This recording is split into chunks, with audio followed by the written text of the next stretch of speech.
Today I present to you my predictions for where punters will land and if they will make the team or if they'll get cut.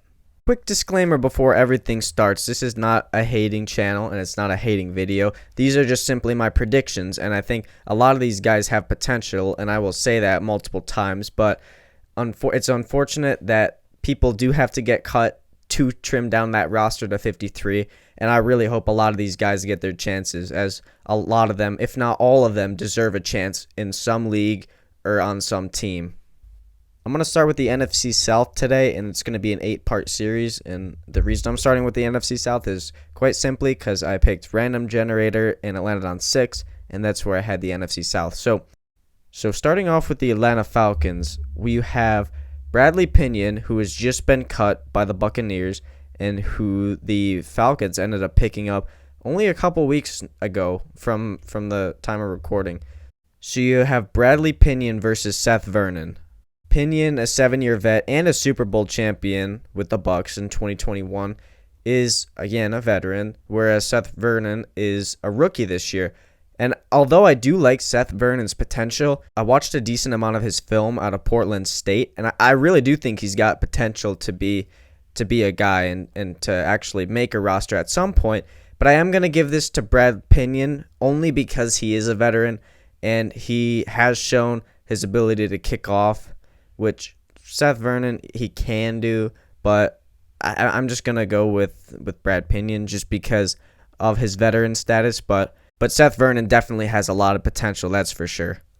Next up is the Carolina Panthers. There's no competition here. Johnny Hekker is going to get the job unless something happens. He was released from the Rams earlier this year, and the Panthers were quick to scoop him up, and I don't blame them. Johnny Hekker's arguably one of the best punters in this decade, and I think a lot of people would agree with that.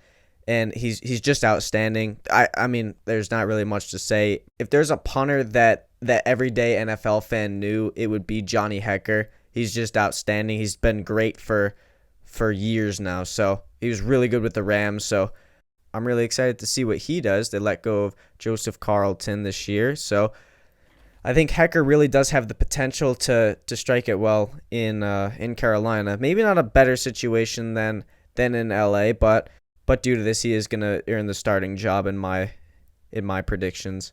On to the Saints. Similarly as Johnny Hekker and the Panthers, there's only one punter currently on roster, and that is Blake Gillikin.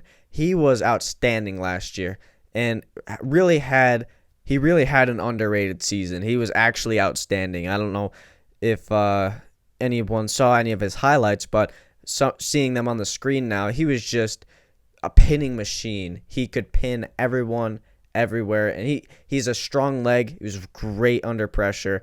I loved watching him play last year on a lot of the national games, the nationally televised games. So fun to watch. Such a great player out of Penn State. Really excited to see his future. He was a rookie last year too.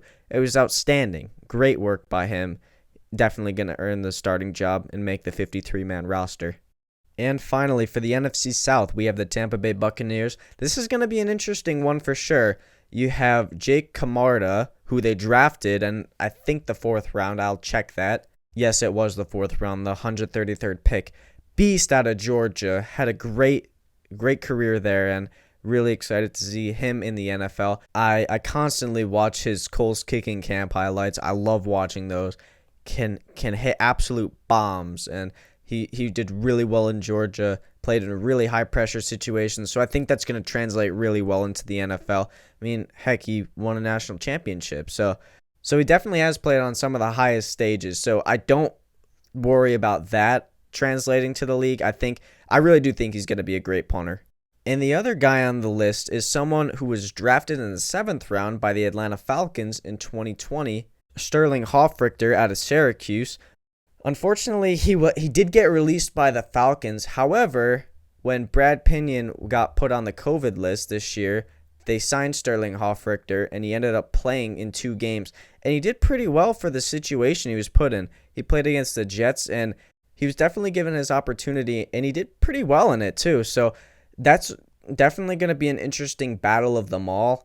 It's a guy with some experience versus a guy with really good potential, but has college experience, so or more high pressure college experience. So it's going to be an interesting one. Unfortunately, I do have to pick someone who gets cut, and I'm going to predict, unfortunately, and I hate to do this, no bias, but I do have to I'm going to say that Sterling Hoffrichter gets cut, unfortunately.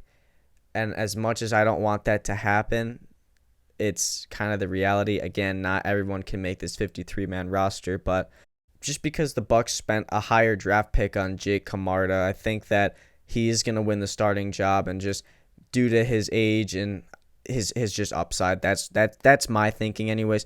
Sterling Hoffrichter's a great punter though. Huge leg. If any team needs a punter, highly recommend they pick Sterling up. So yeah, that's going to do it for the NFC South edition.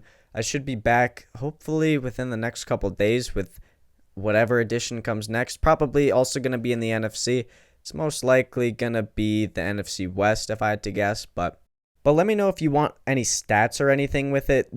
I'm kind of keeping these type of videos more informal than stats, because stats also don't tell the whole picture, but I also just like talking about the different players and just some of their attributes rather than stats. So let me know though if you want to see stats, because I can always do that. So I'd appreciate it if you liked and subscribed. That'd be awesome, and I'd be so thankful for that. Channel is up and running, and hope to get some film out of me. That'd be great. But yeah, I appreciate you watching. I hope you all have a fantastic day and get that hang up.